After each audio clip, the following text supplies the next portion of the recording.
Bismillahirrahmanirrahim. Assalamualaikum warahmatullahi wabarakatuh.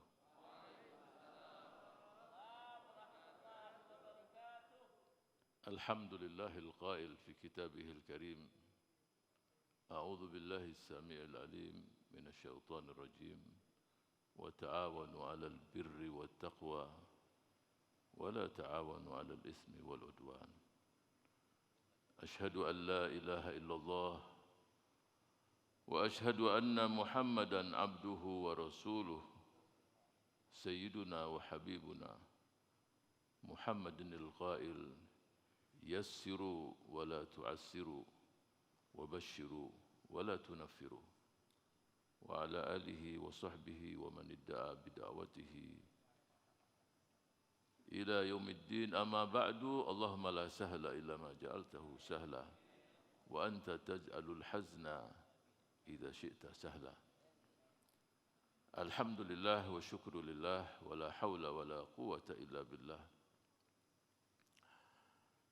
Kita semua bersyukur kepada Allah Subhanahu wa taala, Zat yang Maha Agung, yang Maha Berkuasa, yang memberikan kita kesempatan pada malam hari ini. Sebahagian kecil kita offline di tempat ini, dan saudara-saudara kita di seluruh penjuru tanah air insyaallah ikut menyaksikan acara pada malam hari ini. Yang saya hormati Wakil Ketua Majelis Syura, tanpa saya sebutkan namanya satu persatu, Presiden Partai dan seluruh jajarannya, Sekjen, Ketua MPP, Ketua Dewan Syariah, dan seluruh jajaran Dewan Pimpinan Tingkat Pusat, Ketua Fraksi MPR, Ketua Fraksi DPR, dan seluruh anggota Dewan DPR RI yang hadir pada malam hari ini, dan saudara-saudara kita di seluruh penjuru tanah air, jajaran pimpinan Dewan Pimpinan Tingkat Wilayah, Dewan Pimpinan Tingkat Daerah, dan seluruh kader Partai Keadilan Sejahtera di seluruh tanah air yang saya cintai dan saya banggakan. Takbir.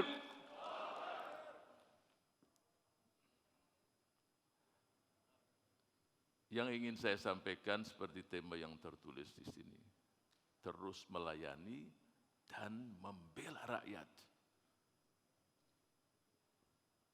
Satu tema, dan ini saya yakin hasil Rakernas terpanjang di dunia.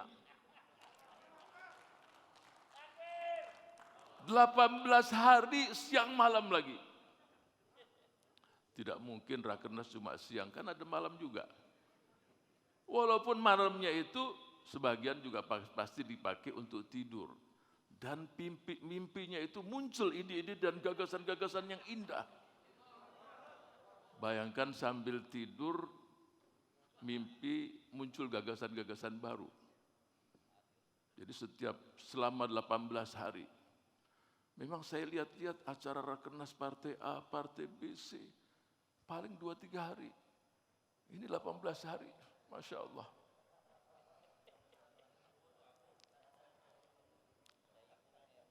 Dan yang kita banggakan adalah endingnya, tujuannya bagaimana terus melayani rakyat.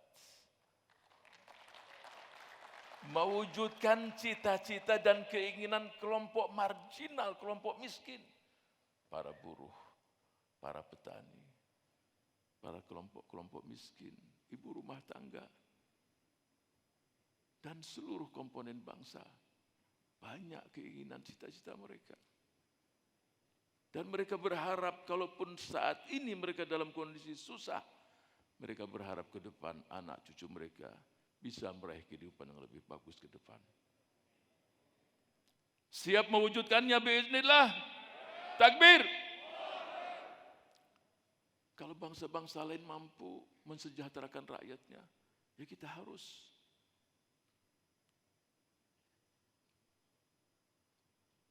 Saya teringat peristiwa di Izmir 1 tahun lalu. 1 tahun lalu gempa yang begitu dahsyat, 25.000 rumah hancur. ribuan luka-luka. Yang meninggal tidak sampai 50. Tapi dalam waktu 1 tahun, pemerintah Turki membangun 25.000 dengan fondasi dan kekuatan yang jauh lebih bagus. Kalau bangsa lain mampu, kenapa kita tidak mampu? Dan yang membuat saya tersentuh di hati, Presiden Turki Recep Tayyip Erdogan, dia mengatakan, negara tidak akan bahagia sampai rakyat juga merasakan kebahagiaan. Dan yang ungkapan yang berikutnya dia katakan, orang-orang tua kita memberikan definisi negara adalah seorang ayah, seorang bapak. Dan rakyat adalah anak-anaknya. Tidak mungkin seorang ayah akan melentarkan dan menyengsarakan rakyat-rakyatnya. Jadi kalau negara adalah ayah dan bapak, tidak mungkin mensia-siakan anak-anaknya, menyengsarakan anak-anaknya, menyengsarakan rakyatnya. Tidak mungkin itu terjadi. Kapan negara kita mampu mewujudkan hal yang demikian? Kalau negara lain mampu, kita harus mampu. Dan saya berharap, dan saya perintahkan, instruksikan di sini, seluruh kader-kader PKS yang menjadi gubernur, bupati, wali kota, harus meniru junjungan kita Rasulullah Sallallahu Alaihi Wasallam, yang sebentar lagi akan saya akan jelaskan apa yang dilakukan oleh Rasul Sallallahu Alaihi Wasallam. Ada 3 hadis yang akan saya sebutkan dan 1 contoh dari Sayyidina Umar radhiyallahu anhu. Hadis yang pertama, ketika baginda Rasul Sallallahu Alaihi Wasallam hijrah ke kota Madinah.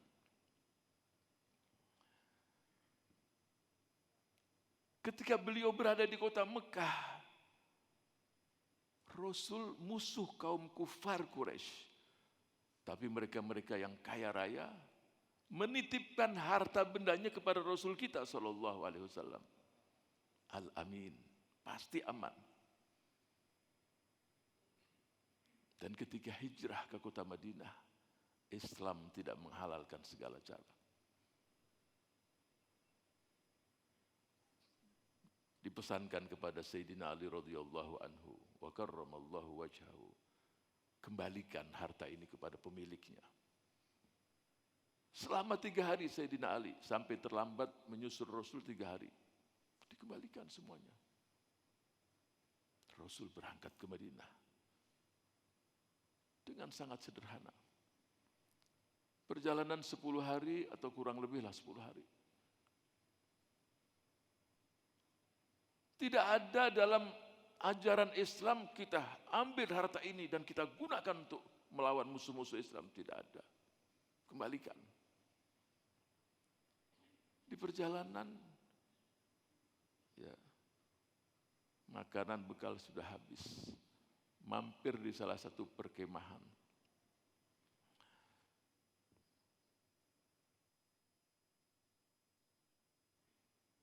Memang bangsa jahiliyah. Tapi ingat, ada nilai-nilai yang tidak dimiliki oleh bangsa-bangsa lain di dunia. Jadi ada pertanyaan sederhana. Wallahu a'lam, Allah Maha tahu. Kenapa risalah Islam diturunkan di bangsa Arab? Kenapa tidak di Romawi, di Persia, bangsa-bangsa yang sudah punya peradaban besar? Bangsa yang miskin, yang tidak begitu dikenal. Kenapa tidak diturunkan kepada bangsa-bangsa lain?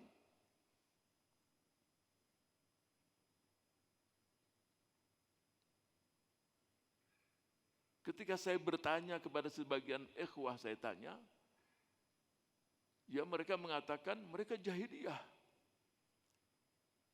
Ya benar, penyembah berhala, dan mereka juga punya sekian banyak kerusakan. Tapi ada nilai-nilai yang sangat positif yang tidak dimiliki oleh bangsa lain. Apa itu? Jiwa kesatria. Pemberani. Tidak ada cerita bohong. Anas ibn Malik mengatakan, kami tidak tahu bohong dan tidak tahu definisi bohong apa itu. Pemurah, jujur, hafalannya cepat. Sekali mendengar, hafal sudah. Kita sekali mendengar, hafal. Hafalan berikutnya, hafal juga, yang pertama hilang.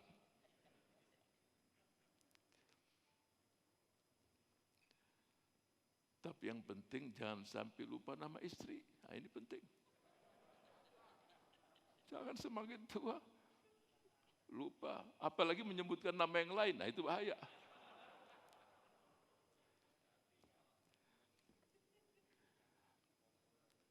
Kalau udah jam-jam begini ada yang ngantuk, jadi mesti dibangun. Bayangkan 18 hari Rakernas ini, apalagi pakai nikop semua begini, tidur pun kita tidak tahu. Jadi tolong saling mengingatkan. Nah, itu ta'awun 'alal birri wat taqwa. Ya. Jangan kening jauh-jauh di depan nih, kalau tidur anak udah nggak tahu lagi.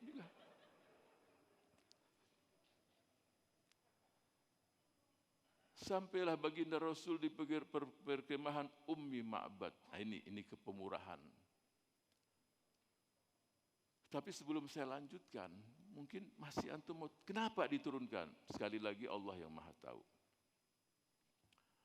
Di samping sifat-sifat yang tadi, bangsa-bangsa lain di dunia itu akhlaknya sudah tidak karuan. Ada yang berbuat kepada ibunya, kepada saudara perempuannya, rusak. Kelompok jahiliyah, ketika diambil baiat oleh Rasul, para sahabiat, tidak boleh begini, tidak boleh berzina. Hindun mengatakan, ataznil hurratu ya Rasulullah. Apakah ada wanita yang merdeka itu berbuat zina? Coba.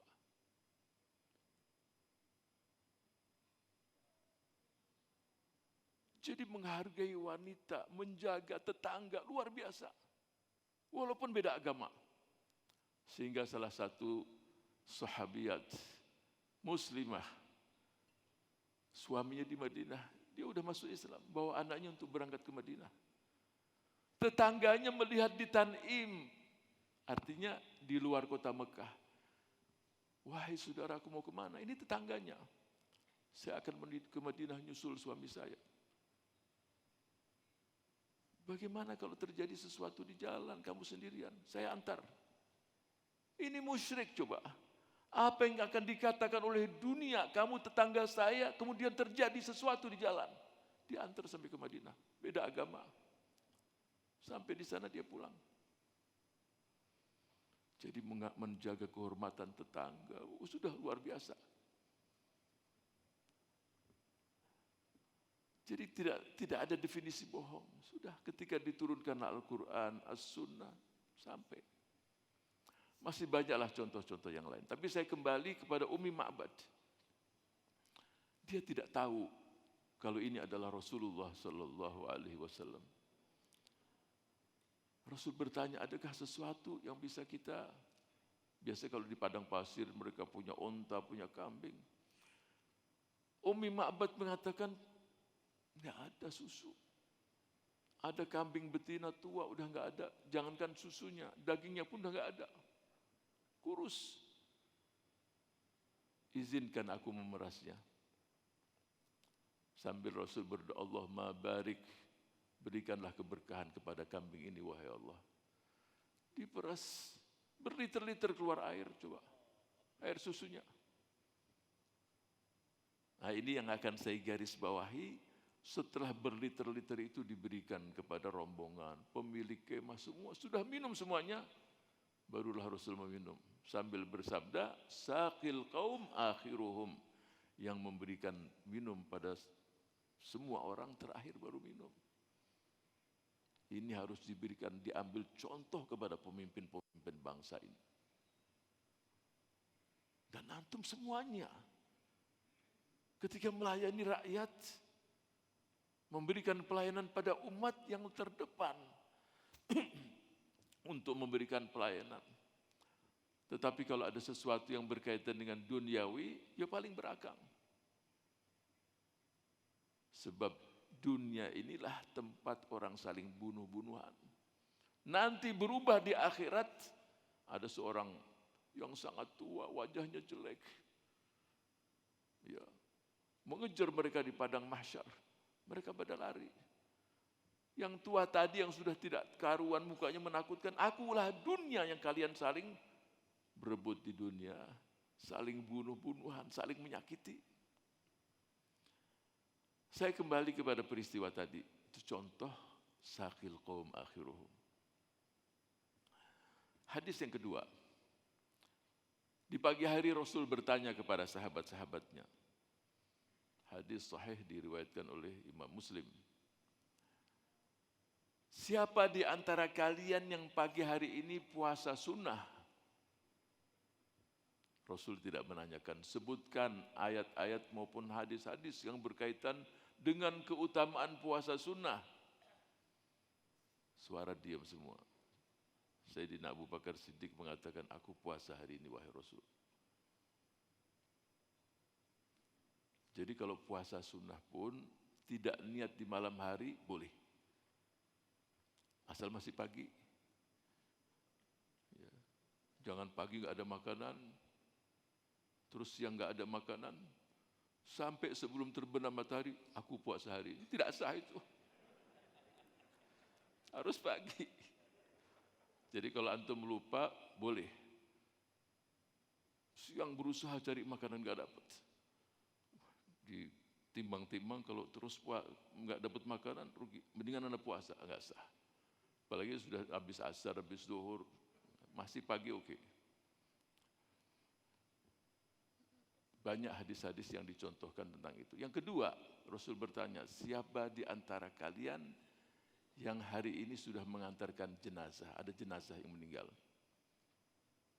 Sayyidina Abu Bakar Siddiq, aku ya Rasul. Siapa di antara kalian yang pagi hari ini sudah berinfak?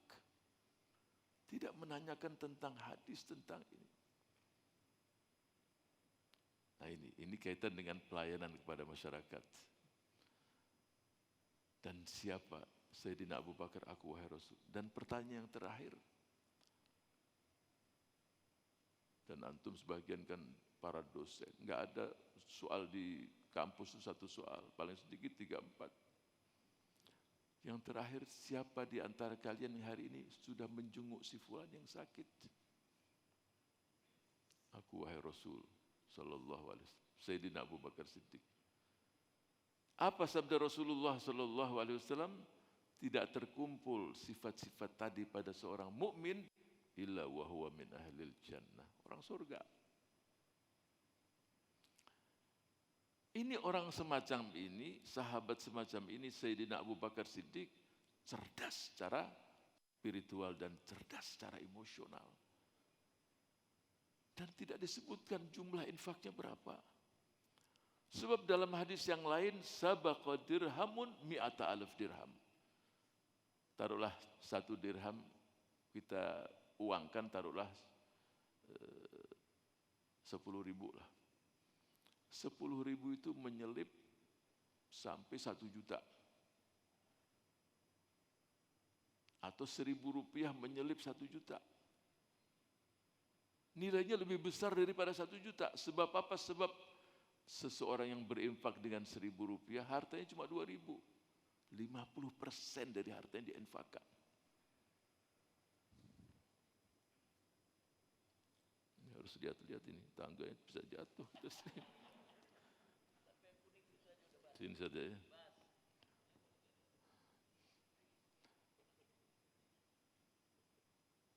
Yang ketiga, jadi khidmat yang dipikirkan orang lain.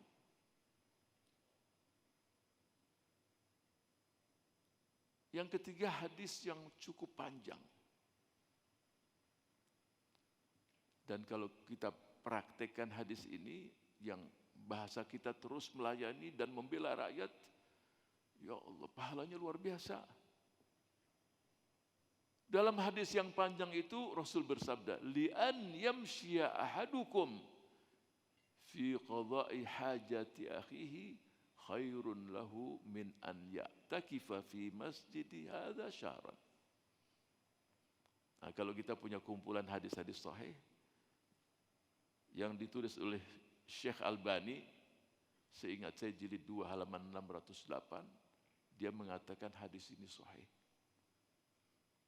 Hadis ini diriwayatkan oleh Ibnu Abid Dunya dan Tabarani juga. Kalau seseorang keluar dari rumahnya, membantu saudaranya, menyelesaikan masalah saudaranya, apakah kemiskinan, apa saja yang dia, khairun lahu, yang demikian lebih bagus daripada iktikaf di Masjid Nabawi 1 bulan lamanya.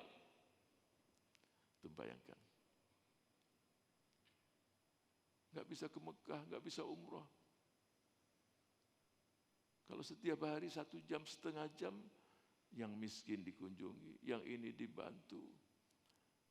Jadi semakin kita melayani, yang bahagia, yang melayani itu sendiri. Coba. Terjadi satu di hati itu kebahagiaan tersendiri.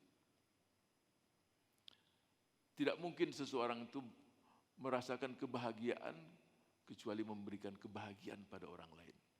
Membuat orang lain tersenyum. Kemudian yang keempat, nah ini contoh dari Sayyidina Umar.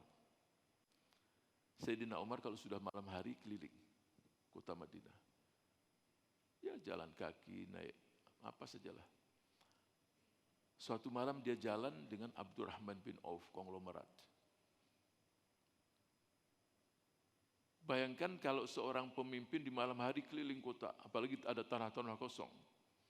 Di saat itu Sayyidina Umar nggak pikir, wah ini mungkin dibuat mall ya. Ini dibuat ini buat perumahan, ini proyek ini, nggak ada. Yang dicari orang-orang yang susah. Kalau sekarang, ini tanah kosong ini. Kelihatannya sertifikatnya nggak jelas ini.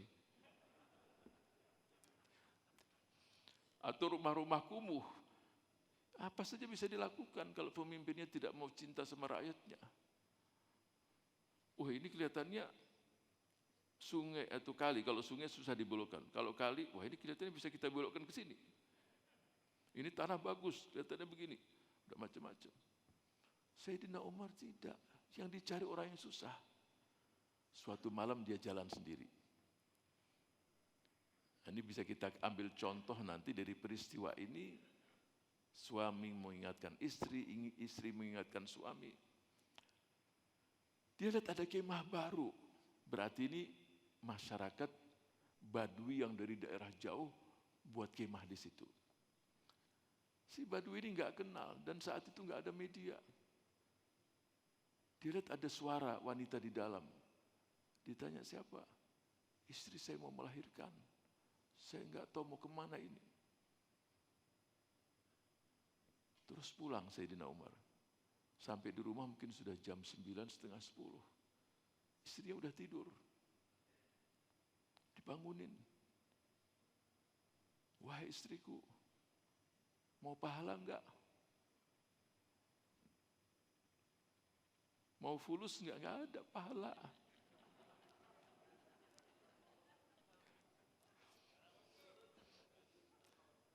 Ketika ditanyakan mau pahala, langsung bangun coba.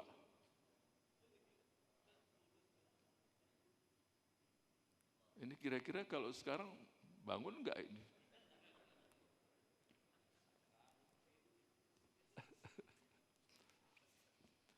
Bangun. Diajak ke kemah. Yang di kemah tidak tahu. Umar bin Khattab radhiyallahu sudah bak gandum, langsung dia buat roti di situ. Sudah. Ini yang di kemah ini enggak tahu apa-apa, masuk ke dalam. Istrinya mampu berperan sebagai seorang bidan coba. Ketika lahir, wahai Amirul Mukminin, anaknya laki-laki. Kaget ini yang Badui satu ini, Amirul Mukminin. Tapi udah dibuatkan rotinya semuanya. Mana orang-orang semacam ini? Antum sebagai gubernur, bupati, wali kota,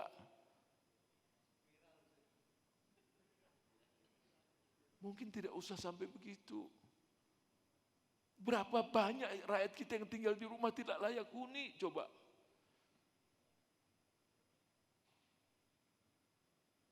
2.300.000 rumah tidak layak huni.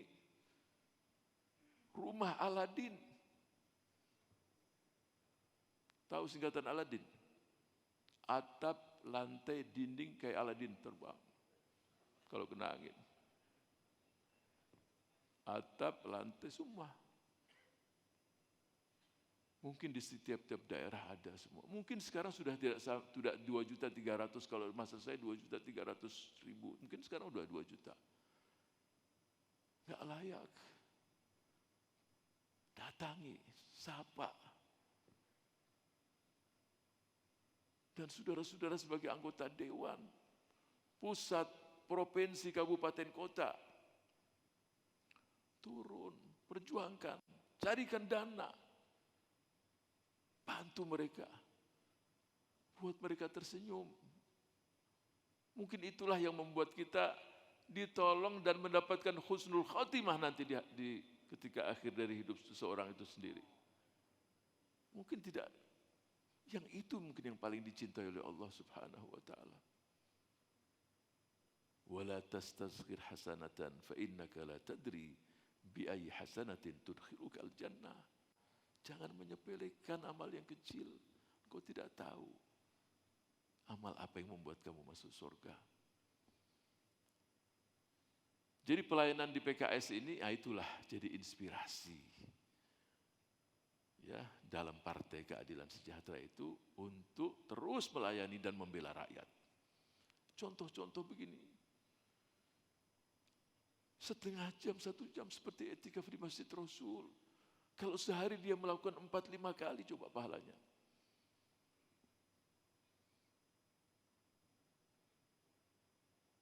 Ada 3 bentuk pelayanan yang kita lakukan dalam PKS.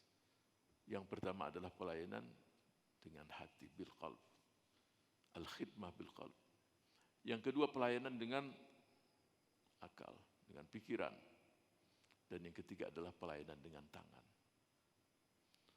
Pelayanan dengan hati itu artinya sejak awal kita niat.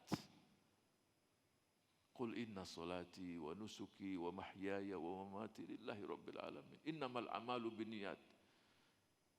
Jadi sudah melayani itu penuh dengan keikhlasan. Karena yang memberikan pelayanan ini pun harus tahu. Yang dia inginkan adalah semua amal diterima oleh Allah Subhanahu wa taala. Kalau niatnya karena riya, karena ini, Ustadz ini kan harus difoto. Ini kan masalahnya reses. Bukti, silahkan. Itu sebagai pertanggungjawaban publik. Tapi usahakan juga ada amal-amal yang tidak ada yang tahu. Kan Rasul Shallallahu Alaihi Wasallam bersabda dalam hadis yang lain, usahakan setiap kita punya amal yang nggak ada tahu kecuali Allah.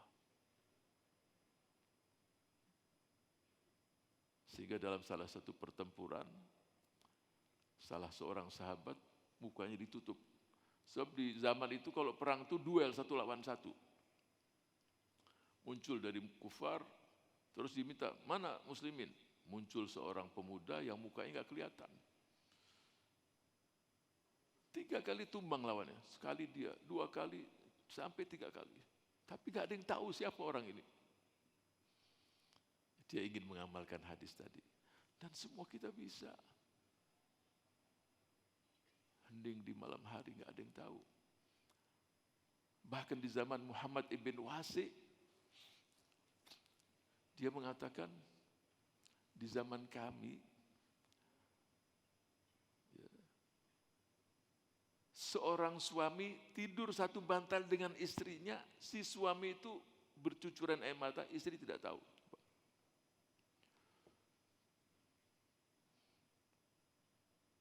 Ini bantalnya satu, mungkin bantalnya besar, wallahu alam bantal di zaman itu juga. Zaman itu mungkin besar, kita nggak tahu, tapi yang jelas satu bantal. 10 tangisan yang hanya diterima 1 oleh Allah, yang 9 nggak ada yang diterima. Ya, menangis jama'i. Jadi ini nangis ikut nangis, dah. Ya silakan kalau buat latihan, tapi kalau nangisnya itu terus, ini harus masalah. Kalau sendiri nggak pernah nangis. Tapi kalau rombongannya banyak, kuat-kuatan paling kenceng dia. Nah, ini tangisan yang ada tanda tanya. Kenapa ketika sendiri nggak ada yang ngelihat kok nggak nangis? Itu. Walaupun baguslah, tapi dari 10 tangisan itu cuma 1. Tangisan yang bagaimana? Yang tangis nggak ada yang tahu, takut sama Allah Subhanahu wa taala.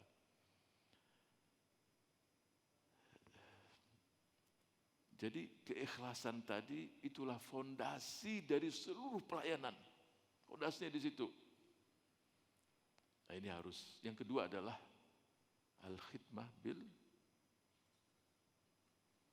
akal, pikiran, ide, gagasan. Nah, di sini anggota dewan kita yang di pusat 50, provinsi 190, kabupaten kota 1217 atau 19. Nah, ini harus dengan gagasan, dengan ide, perjuangkan. Ya, terus dengan itu memang tugas anggota dewan. Ya. Mulai dari pusat,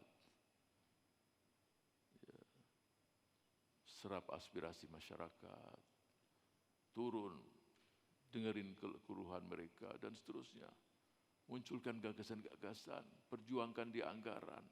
Yang nantinya juga tidak hanya retorika saja dan tidak hanya gagasan saja, tapi terwujud bagaimana membantu kelompok-kelompok miskin tadi. Cita-cita mereka terwujud, mendapatkan beasiswa anak-anak mereka yang miskin. Ya, rumah tangga dapat modal, dapat apa saja. Jadi gagasan-gagasan tadi terasa di masyarakat. Dan ini menjadi sedekah jariah. Bayangkan kalau memperjuangkan dan mendapatkan sekian ratus beasiswa, mereka jadi anak-anak yang soleh dan dapat pahala terus. Berikan modal, dia bisa mandiri. Yang dengan modal tadi, alhamdulillah tidak terjerumus dengan kemaksiatan, dapat pahala. Jadi bukan hanya kerja begitu saja, Allah mencatat semuanya.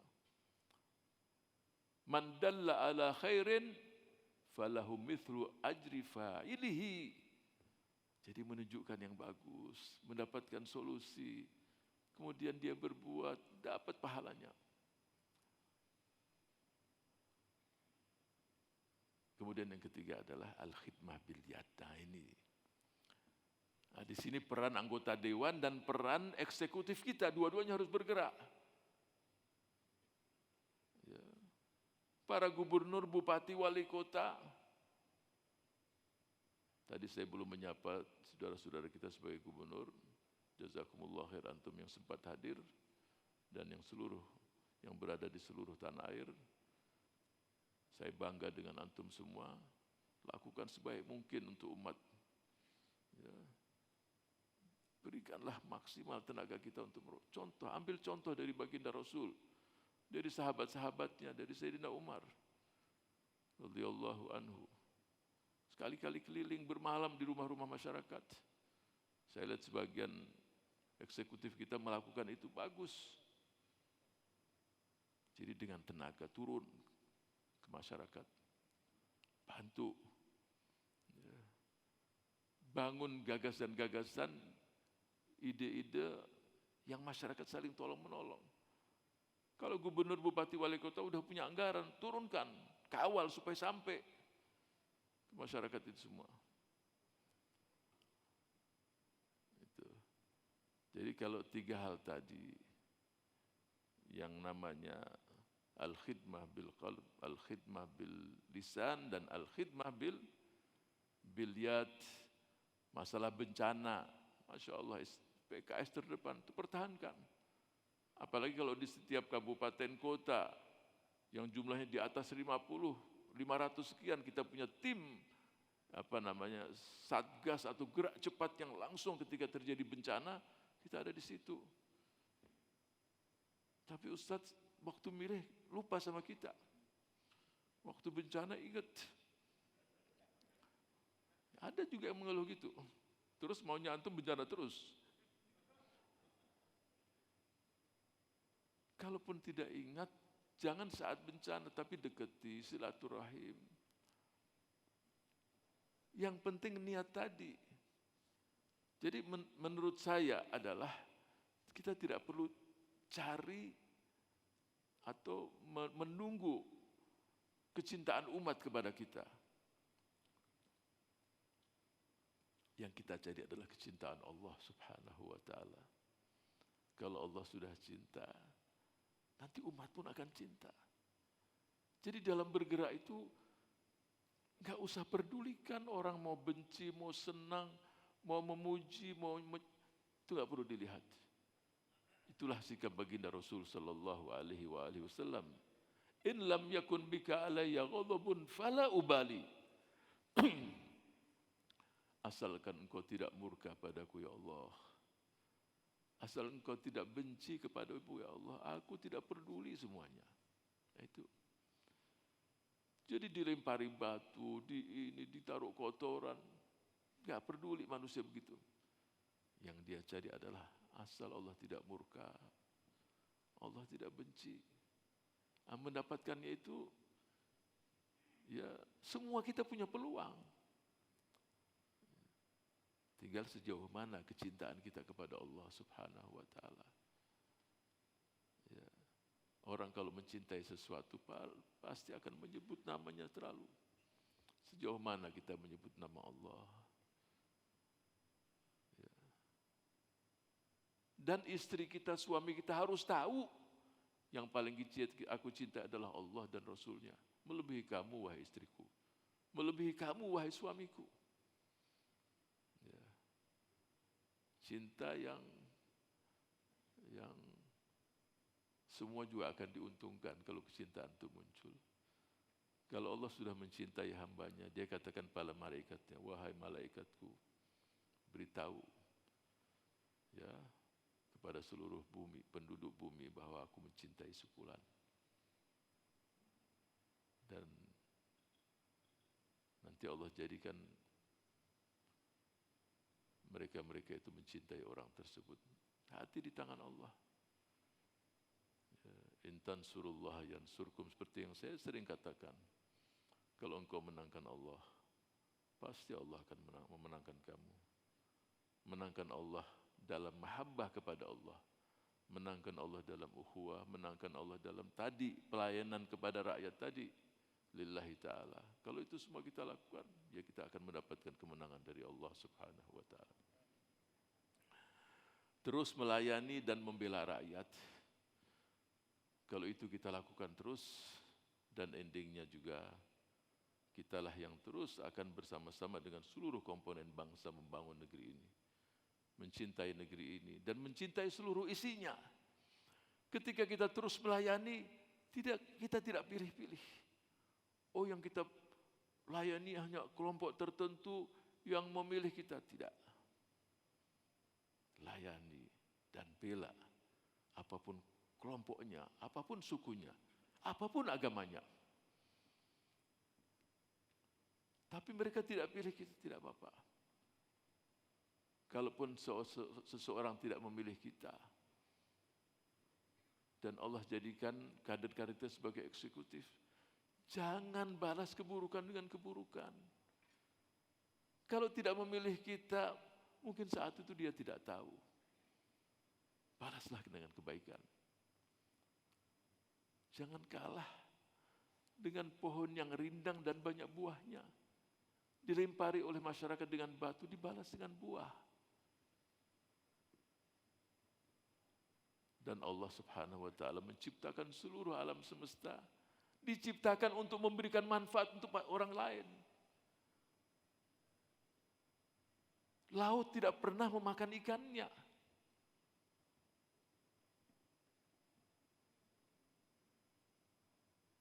Kambing betina yang mengeluarkan susu tidak memakan susunya, meminum susunya. Dan tanaman pun tidak memakan buahnya. Makhluk-makhluk yang tidak berakal memberikan pelayanan pada yang lain. berkhidmat kepada yang lain. Kenapa kita tidak melakukannya? Lakukan terus. Terus lakukan pelayanan dan terus membantu dan membela rakyat. Siap mewujudkannya? Takbir.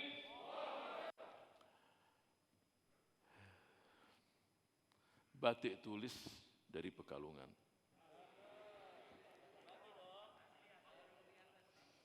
Bisa beli di pasar Impres. Terus melayani bukan slogan. Sudah menjadi DNA PKS. Takbir. Biasa kalau udah pantun-pantun sudah mau terakhir itu kelihatannya. Saudara-saudara sekalian, ikhwah dan akhwat yang saya cintai dan saya banggakan. Apapun yang kita lakukan, melayani, terus membela, semua ikhtiar manusia. Semua untuk menggapai kecintaan Allah Subhanahu wa taala. Khairukum anfa'ukum linnas. Ya, sebaik-baiknya kamu yang paling banyak manfaatnya untuk orang lain. Ya. Jadikanlah diri kita semua ini, ya terutama diri saya sendiri insyaallah, untuk selalu memberikan pelayanan, berbuat baik. Jadilah orang-orang yang soleh dan solehah. Berkatnya besar sudah. Kalau seseorang menjadi orang yang soleh untuk diri, untuk orang lain pun orang merasakan kesolehannya itu. Ya. Apa kesolehannya? Tadi berikan pelayanan, berbuat baik, senyum, apa saja kebaikan yang bisa dilakukan. Tidak mesti harus kaya dulu. Ya. Walaupun kecil di pandangan kita, besar di sisi Allah Subhanahu wa taala. Besar di sisi kita, mungkin tidak ada nilai di sisi Allah Subhanahu wa taala. Karena di situ unsur riya dan lain sebagainya muncul. Sekali lagi, saya sangat bangga dengan Rakernas yang berjalan 18 hari. Tolong cukup 18 hari, jangan ditambah lagi. Khawatir sepanjang tahun Rakernas terus. Tapi insya Allah dengan Rakernas selama 18 hari dan sudah tersusun renstra yang sangat bagus. Tapi saya tidak ingin rencana kerja, rencana strategis tadi jadi pajangan saja. Harus direalisasikan dan diwujudkan. Siap? Buktikan itu semua dan saya yakin insya Allah kemenangan bisa kita raih. Kemenangan yang penuh dengan berkah, penuh dengan martabat, dan penuh dengan taufik dan hidayah dari Allah Subhanahu wa taala.